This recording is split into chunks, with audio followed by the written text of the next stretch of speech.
What's going on, guys? It's Ben.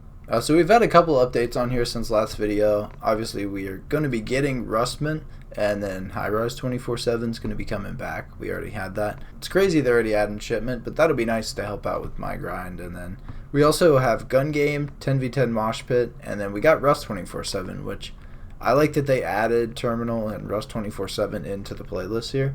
It's nice that we have the hardcore filter on those just to have the option. As you can see, I'm only level 41 here. I've only finished out 2 weapons so far. Just the SVA 545 and then the DG58. So today I'd figure I'd bring you guys a story time. In particular, the time I bought my first car. Now I had 2 cars before this that my dad had obtained for me. I say obtained just because he either bought or traded sometimes. I never get to drive either of those. Now keep in mind, at the time I was 17 years old. I had just graduated high school a few months ago. So I had been doing a seasonal housekeeping job with my mom after I graduated, just to make some money. Since I knew I really wasn't going to college, at least right off the bat, I figured I might as well do something useful and get to work. So I had saved up enough money to buy the car. I think like $2 grand I had saved up just to give myself some wiggle room, get the car inspected, titled, tagged, all that good stuff. So I got on a Facebook Marketplace, started cruising around as one does when they're looking for a used vehicle. And after looking around for a while, I stumbled upon a 2006 2.0T Passat.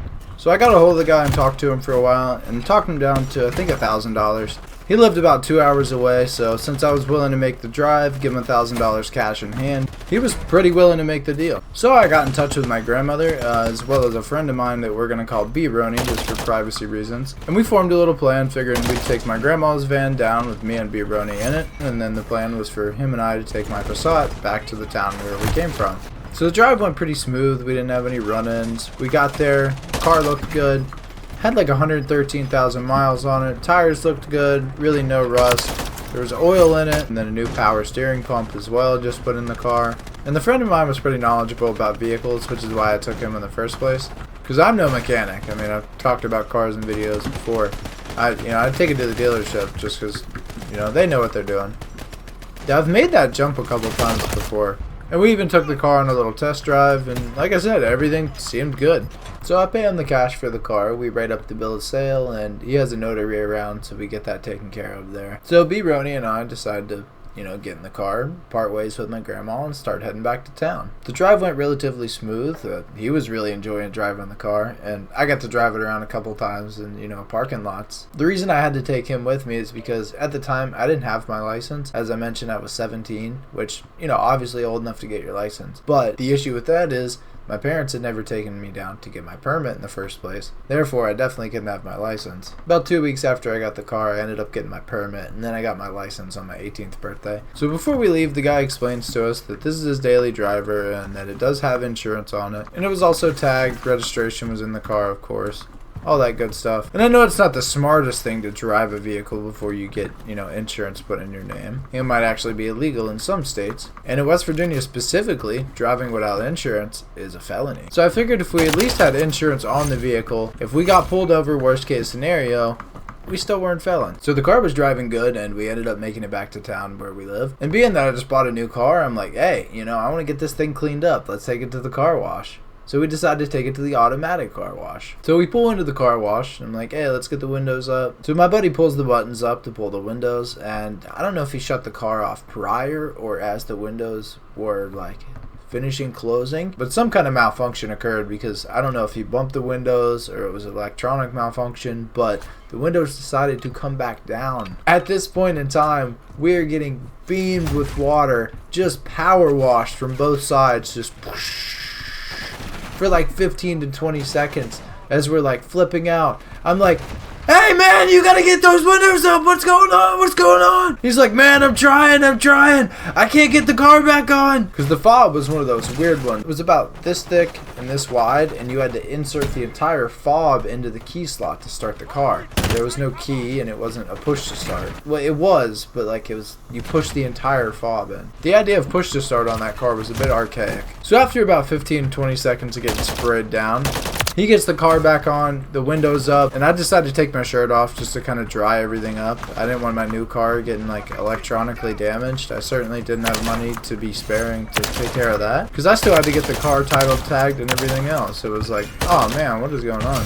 So I dried up the best as possible, but you know how it is when you're wiping something up with a wet cloth. It just leaves everything feeling damp. And about this time, it's about 7, maybe 7:30 in the evening, and I decided, all right, let's just take it home, call it an evening, you know, let's go put her up till I get my license, get it titled, tagged, everything like that. And keep in mind, I only live about maybe 8 minutes away from this car wash, so we start making our way back to my house. About maybe 60 seconds down the street from the car wash, we get lit up by some police lights. And oh boy, it's a K9 Cruiser. Now aside from just vapes, there was nothing illegal on us that we had to concern about. So the K9 wasn't really our concern. It was just more or less the fact that, you know, there were going to be 1 to 2 cops who were just kind of bugging us. So the cop walks up to B. Roney's side of the car and begins to ask how we're doing, and kind of pauses mid-sentence, seeing that we're visually sopping wet.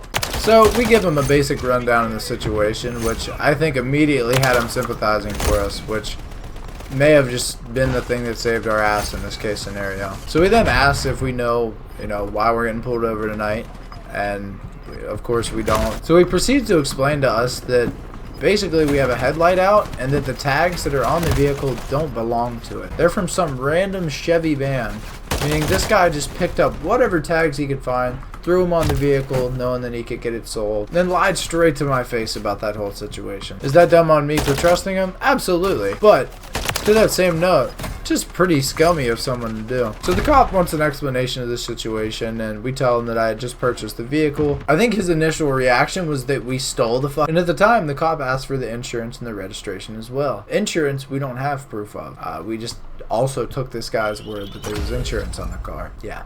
Big mistake. We do have the registration, however, as well as the bill of sale. So I gave both of those to the cop. He goes back, runs the numbers on everything, comes back to tell us that the car is uninsured, which, as I mentioned, is a felony in West Virginia. So in that very moment alone, they could have just taken my friend B. Roney straight to jail, probably taken his license, impounded the car, probably detained me until my parents showed up to get me. But as I mentioned, I think they actually felt sympathy for us because of the car wash and just the car malfunctioning or whatever happened. Then starts to explain to us that what he could do is all of what I just explained. But he stops and tells us, what I'm gonna do is escort you boys home. However, if I see this vehicle out again before it's tagged, titled, and inspected, I'm going to be putting this in our impound. Of course, we thanked the cop, very much appreciated that scenario. That went the best possible case scenario it could have been. And then we kind of just got escorted home and put that vehicle up for this evening. But yeah, that was a story about a time when probably a little bit of white privilege saved mine and my friends' asses from going to jail. That's going to pretty much do it for this video. If you guys like the story time, let me know if you'd like to see some more of them. But yeah, that's been Ven, and I'll see you guys in the next one. Later.